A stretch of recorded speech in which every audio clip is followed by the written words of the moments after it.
오늘 함께 나누고자 하는 하나님의 말씀은 사도행전 10장 9절로 16절까지입니다. 사도행전 10장 9절로 16절까지 교독하겠습니다. 이튿날 저희가 행하여 성에 가까이 갔을 그때에 베드로가 기도하려고 지붕에 올라가니 시간은 제6시더라.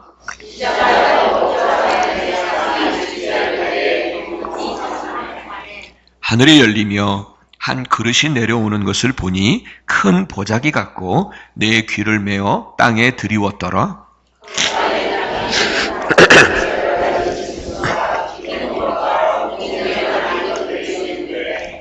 또 소리가 있으되 베드로야 일어나 잡아 먹으라 하거늘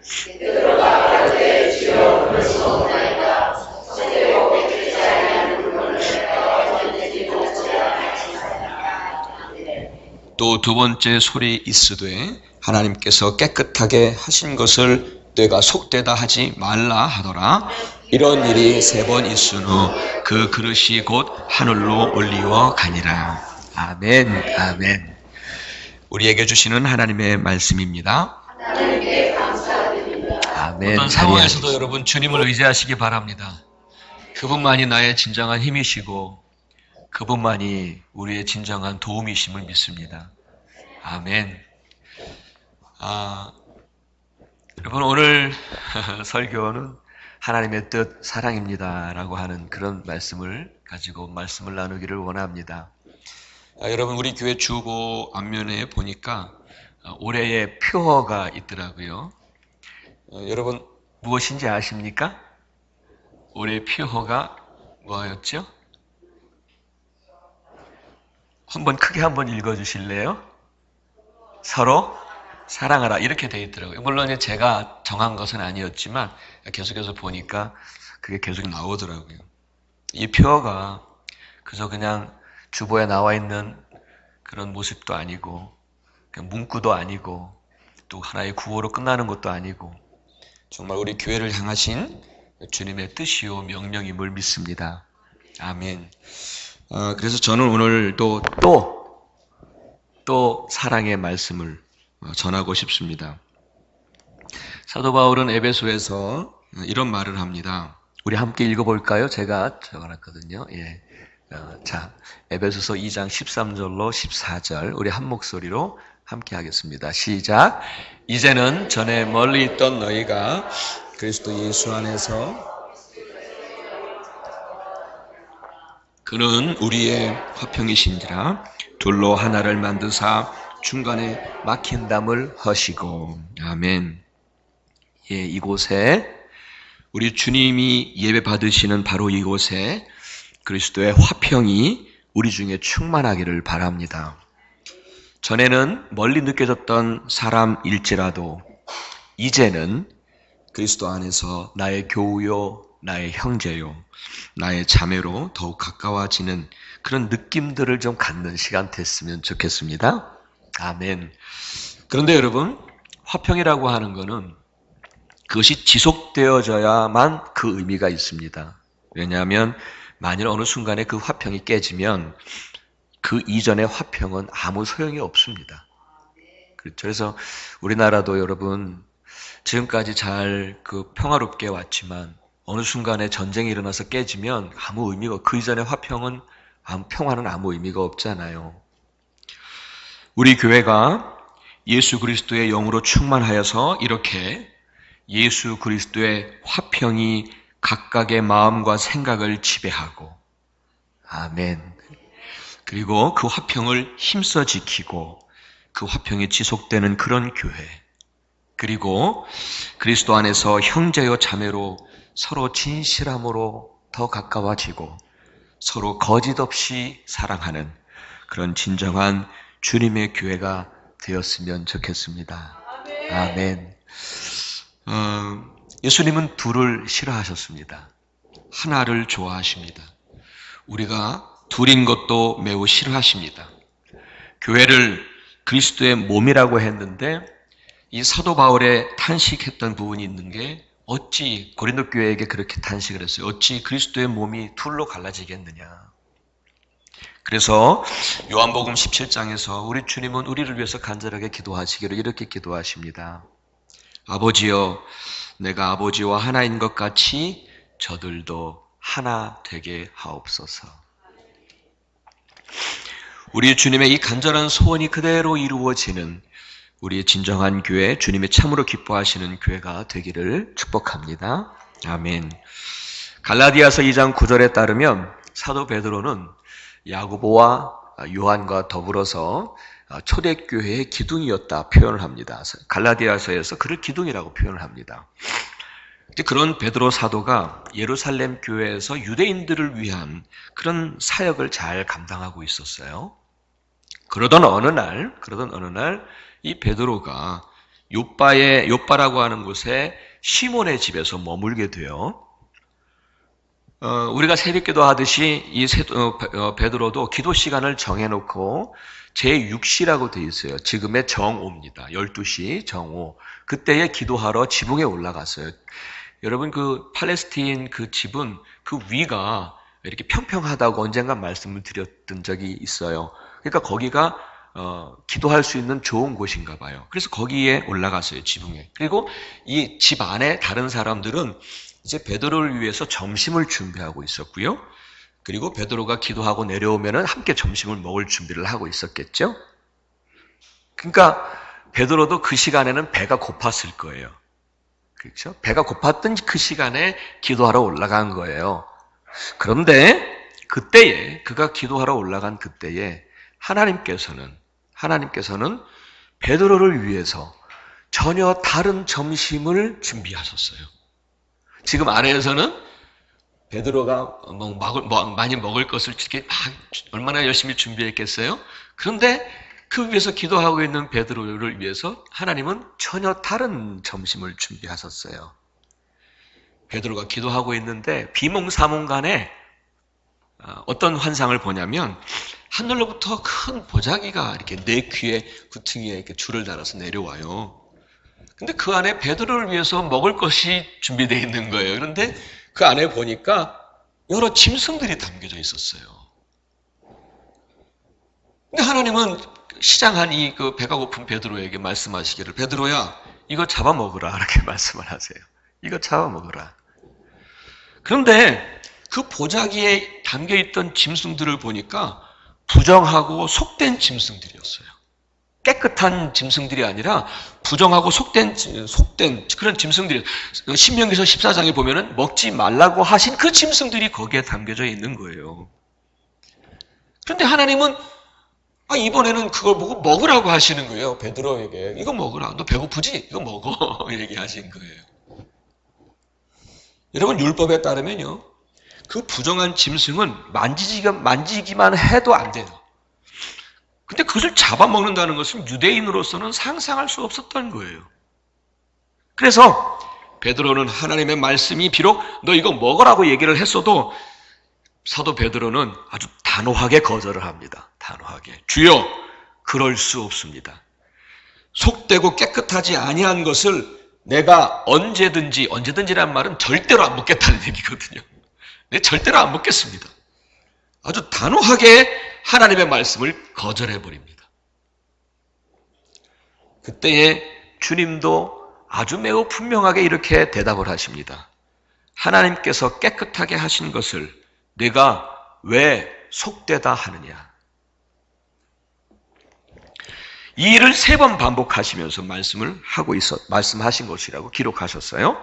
이렇게 3번이나 반복하고 그 다음에 이렇게 올라갔는데 그 환상 속에서 베드로가 하나님께서 베드로에게 무엇을 깨닫게 하고 싶으셨을까? 무엇을 깨닫기를 원하셨을까? 이것이었다고 생각합니다. 제가 이렇게 편안하게 여러분들이 쉽게 이해할 수 있도록 이렇게 적었어요. 베드로야, 너는 지금 내 나름대로 가지고 있는 확고한 어떤 신앙의 틀이 있구나. 그것으로 너는 지금 내가 너에게 보여준 것조차 이것이 속되다, 부정하다 판단하는구나. 하지만 내가 꼭 기억해야 할 것이 하나 있다. 그것은 내가 가지고 있는 그 신앙의 틀이, 그 판단이 때로는 나의 뜻을 거스리고 있고 나의 말에 불순종하게 만든다는 사실을 꼭 기억해야 한다. 우리 주님은 베드로가 바로 이것을 깨닫기를 원하셨던 것 같아요. 그리고 오늘 우리들에게도 똑같은 메시지를 주십니다. 오늘 본문에서 볼 때에 베드로는 주님의 말씀에 불순종하려고 하는 사람이 아니잖아요. 여러분, 베드로가 누구입니까? 정말 이때는 초대교회의 기둥이었는데 이 사람이 주님의 말씀을 거역하려고 했던 사람입니까? 천만에요. 그는 절대로 하나님의 말씀을 불순종하려고 하지 않았던 사람이었는데 그는 단지 오랜 자기의 유대교 전통 속에서 형성되어 온 자신만이 가지고 있는 신앙의 틀이 있어요. 그 틀을 고집하고 주장했을 뿐이에요. 그가 주님의 말씀을 거절하거나 불순종하려고 하는 의도는 전혀 없었어요. 그렇죠? 근데 자기가 가지고 있는 그 신앙의 틀과 그 생각, 그 사고를 가지고 주장했을 뿐인데, 하지만 그것은 주님의 뜻과는 달랐던 거예요. 참 아이러니하게도 베드로는 자신의 신앙의 틀을 고집하다가 그만 주님께는 불순종하고만 이런 상황이 벌어진 거예요. 여러분, 우리들의 신앙생활을 돌아보면 우리도 이 베드로와 같은 오류를 범할 때가 종종 있어요. 내 신앙의 틀과 내 신앙의 방식을 고집하다가 그만 주님이 정말 원하시는 그 뜻을 저버리는 경우가 많다는 거예요. 그것이 우리들에게도 종종 많아요. 여러분, 우리 스스로를 돌아보면 다 각자 가지고 있는 신앙의 틀이 있잖아요. 그런데 그 신앙의 틀은 거의 대부분 일치해요. 우리가 같은 신앙인으로서 대화를 하다 보면은 그 신앙의 틀이 거의 대부분 일치해요. 그런데 조금 더 디테일한 부분으로 들어가다 보면 의견이 다를 때가 많아요. 어느 때는 달라도 너무 다르다는 생각을 해요. 예를 들면, 쉬운 예로 들면 교회에 어떤 물품을 사게 되잖아요. 교회에 어떤 물품을 살 때에도 어떤 분들은 이건 하나님께 최고의 것으로 사야 한다 라고 하는 생각을 가지고 계시는 분들이 계세요. 이거는 하나님께 쓰는 거니까 아주 최고의 것으로 드려야 된다. 그런데 어떤 분들은 꼭 그렇게까지 하나님께 드리는 헌금을 사용하는 것이 과연 하나님의 뜻인가라고 묻는 분들도 계실 거예요. 솔직히 둘 다 틀린 말이 아니에요. 둘 다 틀린 말이 아니에요. 이게 다툴 게 아니라는 거예요. 이게 자기가 가지고 있는, 자기가 생각하고 있는, 이거 헌금을 이렇게 사용하면 안 돼. 그 자기가 가지고 있는 신앙의 틀 속에서 각각의 의견의 차이가 있는 것 뿐이지 틀리고 옳은 문제, 옳고 틀린 문제가 아니잖아요. 다른 거지요. 내 생각이 다른 거고 저분의 생각이 다른 것 뿐이지 그게 옳고 그름의 이야기가 아니잖아요. 사실은 다 틀린 말이 아니거든요, 그게. 그렇다고 해서 내 신앙의 틀에 맞지 않는다고 해서 의견이 다르다고 해서 서로 다투고 불평을 한다면 하나님이 기뻐하실까요? 그렇죠. 하나님의 뜻일까요? 아니에요. 그것은 아닐 것입니다. 우리는 우리의 신앙의 틀을 고집하다 보면 이건 하나님께서 생각하실 때 이건 아니야 라고 말씀을 하실 수 있지만 사실은 그것 때문에 베드로와 똑같이 하나님의 정말 원하시는 모습을 잃어버릴 수 있다는 거예요. 믿으십니까? 그것이 우리에게 종종 일어날 수 있는 그런 부분들인 것 같아요. 여러분, 신앙생활 나름대로의 신앙의 틀이 생기기 마련입니다. 오늘 베드로를 보아도 이런 것들은 자기 눈앞에 보여지는 것들을 보면서 이런 것들은 더러운 짐승이고 불결한 짐승이야. 분명히 그렇게 배워왔어요. 그렇게 또 생각하고 있어요. 그것을 먹지 말아야 해라고 하는 어떤 확고한 틀이 있어요. 신앙의 틀을 가지고 있어요. 그 틀이 잘못된 거 아니에요. 분명히 율법이 가르쳐 주신 말씀이니까요. 그렇지만 그것이 하나님의 뜻과 하나님의 마음과는 다를 수 있다는 사실을 깨닫지 못했던 거예요. 그래서 3번 반복했을 때 그제서야 베드로가 깨달을 수 있었던 거예요. 내가 가지고 있는 이 신앙의 틀이 오히려 하나님의 말씀을 불순종하게 할 수도 있고 하나님의 뜻을 저버릴 수도 있구나. 그것을 깨닫게 된 거예요. 사실 이 부분은 예수님께서 바리새인들을 책망하신 부분과도 일치합니다. 유대인들에게는 전에 내려오는 유전이라는 게 있습니다. 유전. 이 유전이라고 하는 것은 유대교 율법 학자들이 구약의 율법의 말씀을 그때그때 필요에 따라서 요건 요렇게 해야 돼, 요건 요렇게 해야 돼, 이 말씀에 따르면 요런 것은 요렇게 해야 돼 라고 그렇게 구체적으로 만든 일종의 규칙들이에요. 규칙들. 그게 유전이에요. 유전. 그래서 이 유대인들에게는 그 규칙을 따르는 신앙의 틀을 가지고 있었어요. 그 유전에 맞는 신앙의 틀을 가지고 있었어요. 아주 매우 확고한 신앙의 틀이죠. 그것 자체가 잘못된 건 아니에요. 그런데 그들의 잘못은, 주님이 책망하셨던 그들의 잘못은 뭐냐면 그 유전 때문에, 그 신앙의 틀 때문에 오히려 하나님의 뜻과 하나님의 마음을 저버리는 일들을 많이 행했다는 겁니다. 그게 이 바리새인들을 향한 주님의 책망의 부분과 같은 거예요. 책망의 부분이었어요. 그래서 마태복음 12장에 보면은 예수님께서 안식일에 제자들과 함께 밀밭 사이를 지나가시잖아요. 근데 밀밭 사이를 지나는데 제자들이 그때 배가 너무 고팠던 모양입니다. 그래가지고 제자들이 지나가면서 그 밀을 훅 훑어가지고 이삭을 잘라서 먹었어요. 그것은 추수한 거거든요. 그 일한 거예요. 안식일에 일하면 안 되잖아요. 유대교회는. 그것을 바리새인들이 가만히 있겠습니까? 당장 예수님께 찾아와가지고 예수님 이것 좀 보세요. 당신의 제자들이 안식일을 범했습니다. 안식일을 범했다는 얘기는 죄인이라는 얘기거든요. 당신의 제자들이 안식일을 범했습니다. 죄인이잖아요. 이에 예수님이 이렇게 말씀을 하셨어요. 나는 자비를 원하고 제사를 원치 아니하노라 하신 그 하나님의 뜻을 너희가 알았더라면 이렇게 함부로 무죄한 자를 정죄하지 아니하였으리라. 예수님은 안식일에 이삭을 잘라 먹은 제자들에 대해서 너희는 무죄한 자들이야 라고 얘기하셨는데 바리새인들은 자기들의 신앙의 틀에 맞지 않는다고 제자들을 가차없이 안식일을 범한 죄인으로 정죄했던 거예요. 그러나 여러분, 하나님의 뜻은 그렇게 내 신앙의 틀을 가지고 남을 판단하고 정죄하기보다는 오히려 자비를 베풀며 사랑으로 행하는 것이 진정한 하나님의 뜻이다라고 우리 주님은 가르쳐 주셨음을 믿습니다. 그래요. 그거예요. 여러분, 우리가 가지고 있는 것, 신앙의 틀, 그거 나쁘지 않아요. 좋아요. 우리의 신앙 잡아주고 흔들리지 않게 해줘요. 하지만 그것이 사랑과 자비를 원하시는 하나님의 뜻을 넘을 수는 없습니다. 마가복음 7장에서 예수님은 바리새인들을 향해서 이렇게 책망하십니다. 너희가 너희 유전을 지키려고, 제가 아까 말씀드렸죠, 설명해드렸죠, 유전. 그 유전을 지키려고 하나님의 계명을 잘 저버리는도다. 제가 지금까지 설명해드린 그 말씀을 예수님이 똑같이 하신 거예요.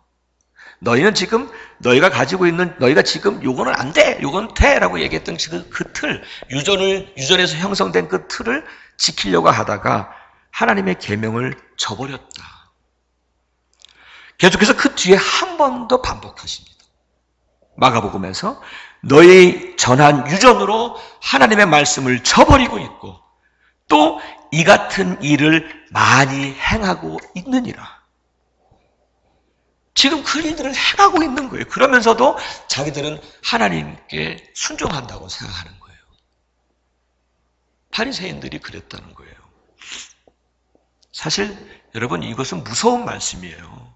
무서운 말씀이에요. 사랑하는 여러분, 우리가 가지고 있는 이 신앙의 틀 나름대로 있어요. 그렇지만 그보다 더 중요한 것은 사랑과 자비를 행하는 것입니다. 아멘. 아멘. 아멘. 우리 눈에 보이기에는, 우리 생각에는 어떤 교인이 거룩하게 보이지 않아도, 마음에 들지 않아도 거부하지 마십시오. 베드로가 주님, 난 그럴 수 없습니다 라고 거부했던 것처럼 우리 눈에 보기에는 그렇게 보여도 베드로처럼 그렇게 거부하지 마십시오. 조금 더 감싸주고, 조금 더 안아주고, 조금 더 이해하고, 조금 더 용납해주고, 또 용서하고, 함께 울어주고, 함부로 정죄하지 마시고, 때로는 책망과 권면할 때에도 사랑으로 행해주시고, 봉사와 헌신도 다 사랑으로 섬기고, 그리고 그들을 위해서 기도해주는, 여러분 중보기도 하시죠? 성도들을 위해서 중보기도 하시죠? 저는 여기 3개월 좀 넘었어요. 그런데 제가 새벽 기도할 때마다 우리 교회를 위해서도 기도할 때마다 성도님들을 위해서 매일매일 기도합니다. 그러니까 하루가 정말 안전하고 또 환난이 엄습하지 못하도록 그렇게 매일매일 기도하는데, 기도하다 보면 이게 마음이 막 이렇게 아릴 때가 있어요. 그게 뭐 사람이 하는 일입니까? 그렇죠? 여러분, 그렇게 기도를 하다 보면 성도들에 대한 그 사랑의 마음이 이렇게 우러나오게 된다고 믿으시기를 축복합니다. 여러분, 그러니까 서로를 위해서 좀 기도 좀 해주세요. 서로를 위해서 좀 중보기도 해주시고, 예. 내가 저 사람에 대해서 좀 마음에 들지 않아도 그를 위해서 기도해 주시는 그런 일들, 그렇게 정말 사랑으로 섬기는 그것이 우리 교회를 향한 하나님의 진짜 뜻이고 하나님의 마음임을 믿습니다. 사랑하는 여러분, 바리새인들처럼 신앙의 어떤 규칙들과 틀 거기에 목숨 걸지 마시고, 오히려 그러다가는 주님께 책망받을 수 있어요. 바리새인들이 책망받았잖아요. 하나님을 사랑하고 그리고 사람을 사랑하는 일에 우리들의 남은 인생의 시간들을 거기에 좀 올인했으면 좋겠습니다. 아멘. 아멘. 우리 교회 지난 6월 달에 보니까 우리가 40주년이었어요. 저도 그때 참석했었어요. 40살이에요. 우리 교회가 40살, 40살. 사람으로 말하면 성숙한 어른입니다. 이제는 우리 교회 모습이 사랑을 받기보다는 사랑을 주는 성숙한 교회가 됐으면 좋겠습니다. 이를 위해서 사랑과 자비를 행하기를 원하시는 하나님의 마음을 늘 기억하시고 그 마음 닮아 서로 사랑하고 서로 겸손의 허리에 띠를 띠고 서로 섬기는 예수 향기 나는 교회가 됐으면 좋겠습니다. 사랑 앞에서는 나의 신앙적인 틀도 과감하게 포기하는 성도들, 사랑 앞에서는 나의 생각과 주장을 과감하게 포기할 수 있는 성도들, 그런 교회가 되어졌으면 좋겠습니다. 어느 명언집에서 본 글이 생각이 납니다. 제가 한번 적어놨어요. 그 다음 거. 예. 이게 명언집에서 나왔는데 너무 좋아요. 우리 한 목소리로 한번 읽어볼까요? 함께 하겠습니다. 시작. 본질에는 일치를, 비본질에는 자유를, 그리고 모든 일에는 사랑으로. 아멘. 아멘. 복음의 본질은 절대로 타협 안 됩니다. 예수 그리스도의 복음은 그 어떠한 것과도 타협할 수 없습니다. 그러나 비본질적인 것에 목숨 걸지 마십시오. 그리고 모든 일에 사랑으로 행하십시오. 우리 교회의 단 한 가지의 자랑을 말하라면 사랑이었으면 좋겠습니다. 사랑과 자비를 베푸는 일에 모두가 변명 없이 예 하는 교회가 됐으면 좋겠습니다. 언젠가도 말씀을 드렸습니다마는 사랑 말하면서 부끄럽지 않았으면 좋겠습니다. 그리고 받는 것보다 주는 것이 복되다 하셨는데 사랑을 주는 일에 선한 일을 많이 도모하는 우리 교회가 됐으면 좋겠습니다. 이것이 하나님의 뜻입니다. 우리 교회를 향한 하나님의 마음입니다. 여러분 어떻게 하시겠습니까? 사랑하는 여러분, 우리가 이곳 베델 제단에서 우리가 서로 만날 때마다 그 사랑의 길에서 서로 만났으면 좋겠습니다. 거기에 하나님이 계십니다. 그리고 그곳이 천국이지요. 아멘. 기도하겠습니다.